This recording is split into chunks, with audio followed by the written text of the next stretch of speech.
Magandang oras mga kababayan, narito na ang pinaka-latest update natin sa magiging lagay ng ating panahon ngayong araw at sa susunod na 24 oras. Mga kabayan, tumaas na ang posibilidad ng pagpasok ng huling bagyo na manggagaling sa may timog silangan sa mga susunod na linggo dahil nagkakaisa na ang mga forecast ng mga weather model. Alamin natin ang mga pinakabagong update sa development ng sistemang ito. Sa forecast weather condition natin ngayong araw, patuloy pa rin nakakaapekto ang Intertropical Convergence Zone o ITCZ sa Palawan, Visayas at Mindanao. Ito yung bahagi sa tropiko kung saan nagtatagpo ang hangin galing hilaga at timog at dahil dito mas madalas ang pagbuo ng makapal na ulap at mga thunderstorms. Sa Visayas, Mindanao at Palawan, asahan ang maulap na kalangitan na may kalat-kalat na ulan at thunderstorms lalo na sa hapon o gabi dulot ng ITCZ. Kapag nagtatagpo ang hangin mula hilaga at timog, umaakyat ang init mula sa lupa at sumasalubong ang malamig na hangin kaya mabilis na nabubuo ang makakapal na ulap na puno ng tubig. Ito ang dahilan kung bakit mas malalim at mas tuloy-tuloy malalakas na mga buhos ng ulan kaya mas malaki ang tsansa ng thunderstorms clusters at mas mataas ang panganib ng pagbaha kahit walang bagyo. Sa Cordillera at Cagayan Valley, magiging maulap ang kalangitan na may maninipis na pag-ulan dahil naman sa amihan. Hindi nito kayang magbuo ng makakapal na ulap kaya ang mga patak ng ulan na dala nito ay surface level lang. Samantala sa Ilocos Region, partly cloudy with isolated light rains dulot pa rin ng amihan. Pero dahil nakaharap ang Ilocos sa West Philippine Sea, ang hangin ng amihan ay hindi ganon kalakas pagdating dito. Kaya kaunti lang ang ulan at minimal ang panganib. Sa Aurora, Nueva Ecija, Bulacan, Rizal at Quezon, asahan ang maulap na kalangitan na may kalat-kalat na ulan at thunderstorms dahil sa shear line. Kapag nagbanggaan ng dalawang hangin na may magkaibang bilis at direksyon, nagkakaroon ng matinding paggulong ng hangin o wind shear na nagiging dahilan kung bakit malalakas at biglaan ang buhos ng ulan. Kaya ang posibleng epekto nito ay ang pagbaha kahit walang bagyo at malalim na thunderstorm cells na pwedeng tumagal ng oras. At sa natitirang bahagi ng Central Luzon, magiging partly cloudy with isolated thunderstorms dahil sa shear line influence. Hindi ganap na tinatamaan ng kabuuan ng Central Luzon, pero dahil naaabot ng outer edge ng shear line, pwedeng magkaroon ng biglaang buhos ng ulan at malalakas na kidlat na delikado para sa outdoor activities. Para naman sa Metro Manila at sa natitirang bahagi ng Luzon, asahan ng partly cloudy na may panandalian thunderstorms dulot ng localized thunderstorms. Kapag mainit sa hapon, mabilis umakyat ang moisture sa hangin. Kapag sumasalubong ito sa malamig na upper atmosphere, nagiging unstable ang hangin at dito nabubuo ang instant thunderstorms. Ito yung mga biglaang ulan na may malakas na hangin, malalakas na kulog na posibleng tumagal sa 20 to 40 minutes na buhos ng ulan na sapat para magdulot ng pagbaha. Sa lagay at kondisyon naman ng hangin at karagatan sa Northern Luzon, asahan ng moderate to strong wind pa northeast na may katamtaman hanggang sa malalakas na hampas ng alon na aabot sa 2.1 hanggang 3.7 meters. Kapag mas malamig at mas tuyo ang hangin ng amihan, mas mabilis itong umaagos pababa patungong dagat.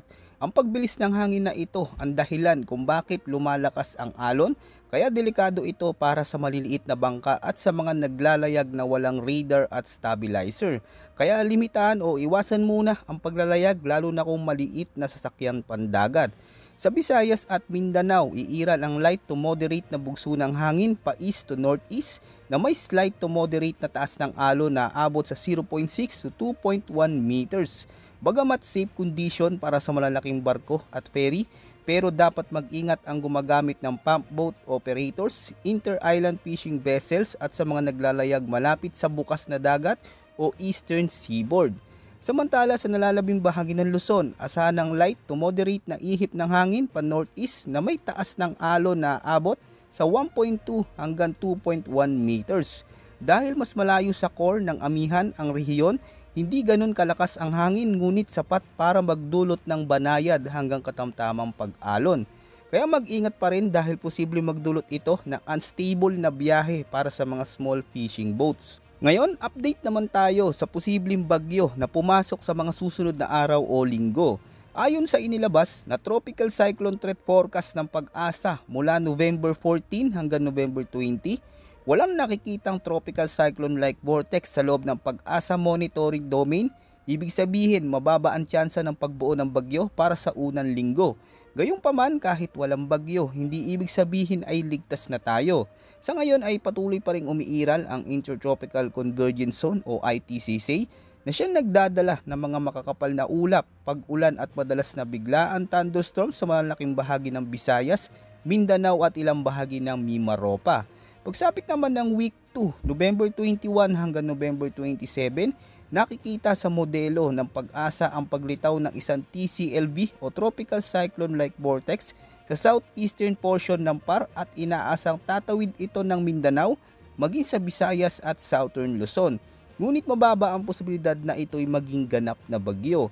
Kahit mababa ang tsansa ng pagiging bagyo, maaari nitong dalhin ang mas madalas at malalakas na pag-ulan, pagbaha sa mababang lugar, pagguho ng lupa at maalong kondisyon sa ilang baybaying dagat.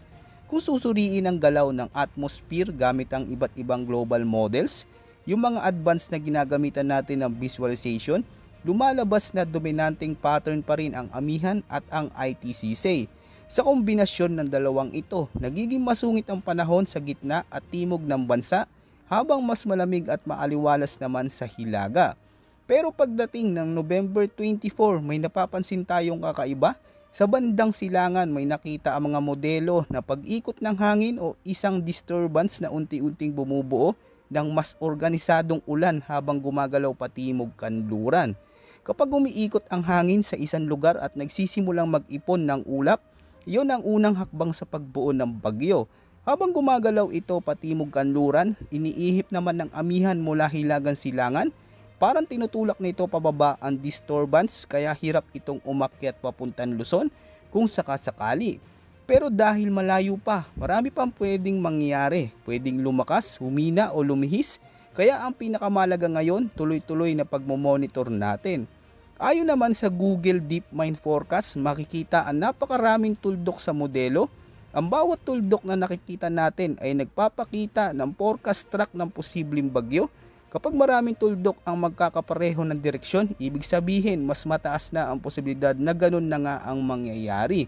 At ngayon maraming modelo ang nagsasabing may lalabas na sistemang may lakas hanggang severe tropical storm.